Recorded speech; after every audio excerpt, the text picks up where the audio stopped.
बोलो श्री कृष्ण कन्हैया लाल की जय। बंशीधरम दोत्रधरम नमामि मनोहरम मोहहरम च कृष्णम मालाधरम धर्मधुरम धरं च पार्थस्य सारथ्यकरं च देवं कर्तव्यदीक्षां च समत्वशिक्षां ज्ञानस्य भिक्षां शरणागतिं च ददाति गीता करुणाद्रभूता कृष्णेन गीता जगतो हिताय कृष्णेन गीता जगतो हिताय।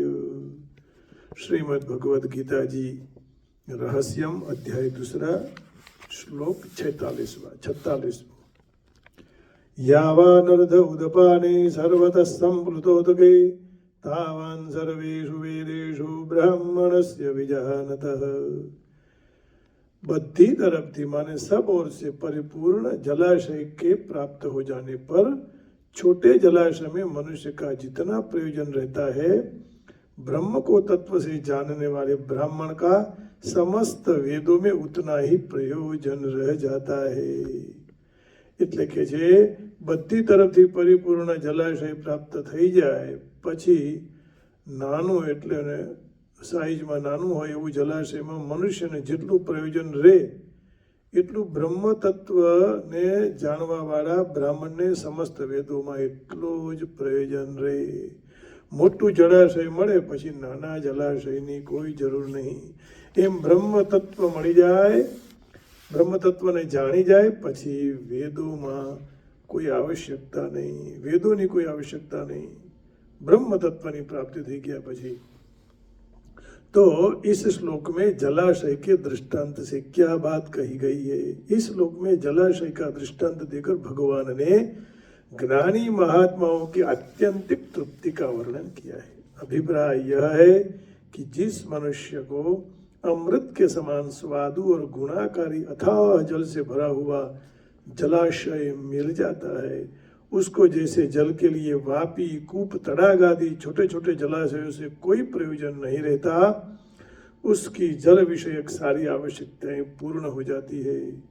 वैसे ही जो पुरुष समस्त भोगों में ममता, आसक्ति का त्याग करके सच्चिदानंद घन परमात्मा को जान लेता है, फिर जिसको परमानंद के समुद्र पूर्ण ब्रह्म परमात्मा की प्राप्ति हो जाती है। जानी ही ले जाननिहार। भगवान भी कहते हैं कि जिस पर मैं कृपा करता हूँ वही मुझे जान सकता है, और मैं जब कृपा करूं तो जानने में फिर देर नहीं लगती है। तो उसको आनंद की प्राप्ति के लिए फिर वेदोक्त कर्मों के फलरूप भोगों से कुछ भी प्रयोजन नहीं रहता, वह सर्वथा पूर्ण काम और नित्य तृप्त हो जाता है। अतः ऐसी स्थिति के प्राप्ति के लिए मनुष्य को वेदोक्त कर्मों के फलरूप भोगों में ममता, आसक्ति और कामना का सर्वथा त्याग करके पूर्णतया निस्त्रय गुण्य होना चाहिए। निस्त्रय गुण्य की कल चर्चा हुई थी।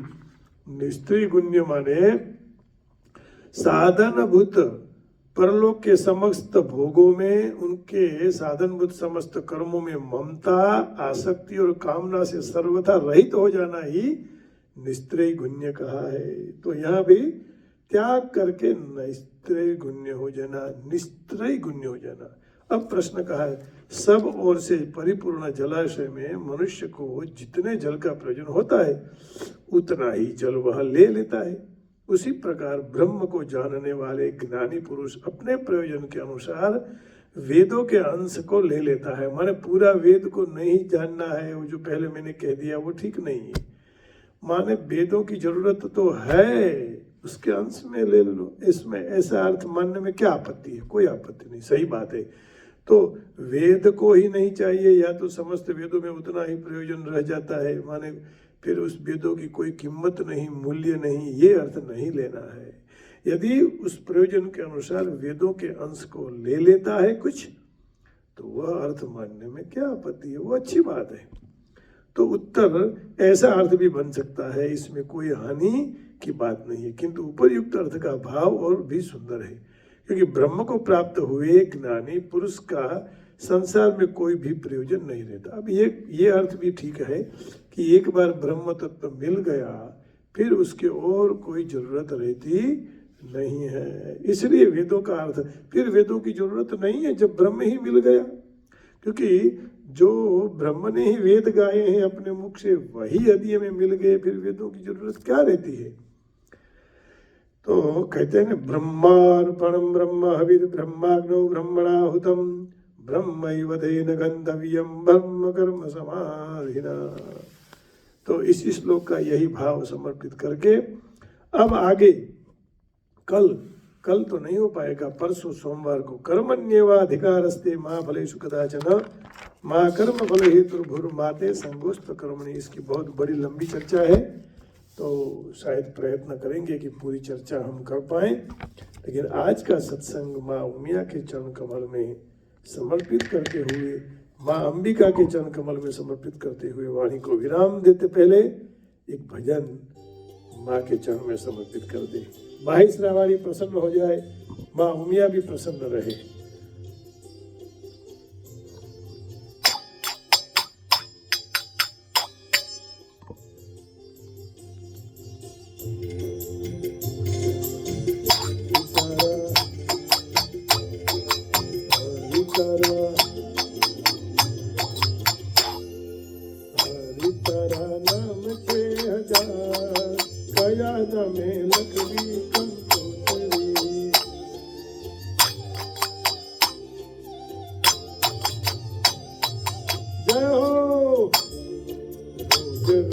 बदले मुकाम लखवी कंकोतरी।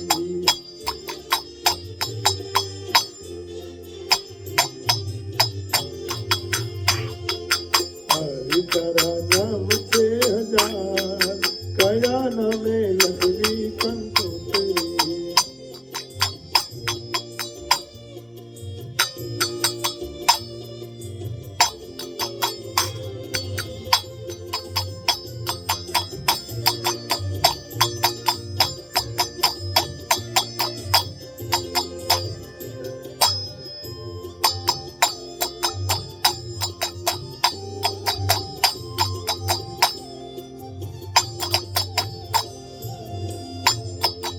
मथुरा मां मोहन ने गोकुल मां गुवारी, मथुरा मां मोहन गोकुल मां गुवारी।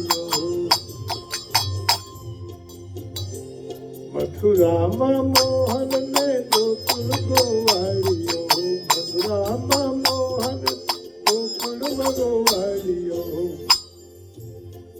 ठाकुर नो रायर छोर रायर छोर कया गमे लखवी कंकोतरी। उमिया बोल तारा नाम 6000 कया नामे लखवी कंकोतरी।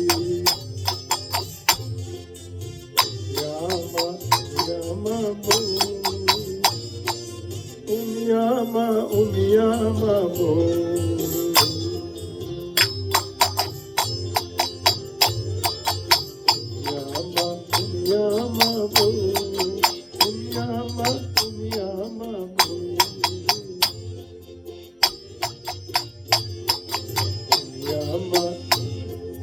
कोई सीताराम कहे कोई राधे श्याम कहे, कोई सीताराम कहे कोई राधे श्याम कहे। कोई सीताराम कहे कोई राधे श्याम कहे, कोई सीताराम कहे कोई राधे श्याम कहे। कोई कहे नंदनो किशोर, कोई कहे नंदनो किशोर कया नामे लखवी कंकोतरी। उमिया बोल हरि तारा नाम 6000 कया नामे लखवी कंकोतरी।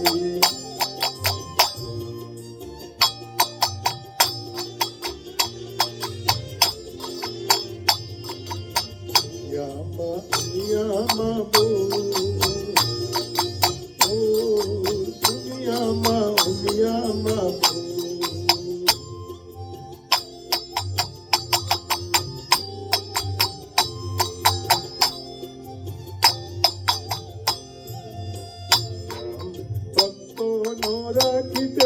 રૂપ ધર્યા તે અનેક ભક્તોની રાખી રૂપ ધર્યા તે અનેક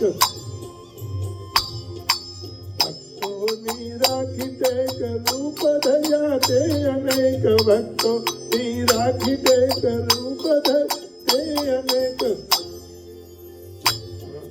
પણ અંતે તો એકનો એક કયા નામે લખવી કંકોતરી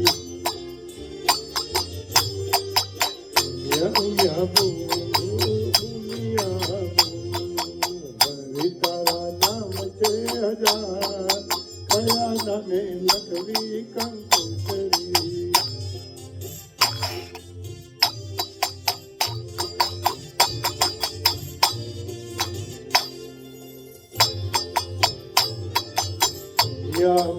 ઉમિયામાં બો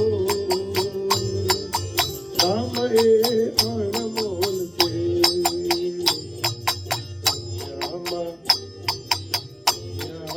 ઉમિયામાં બો નામ એ અણમોલ છે નરસિંહ મહેતાનો સ્વામી શામળિયો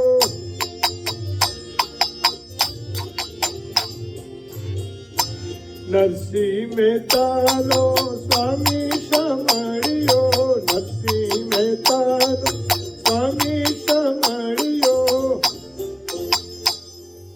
મીરાનો ગિરધર ગોપાલ કયા નામે લખવી કંકોતરી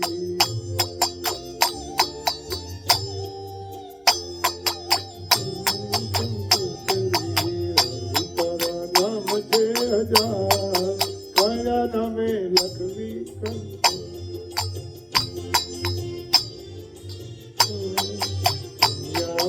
ઉમિયામાં નામ એ અણમોલ છે કયા નામે લખવી કંકોતરી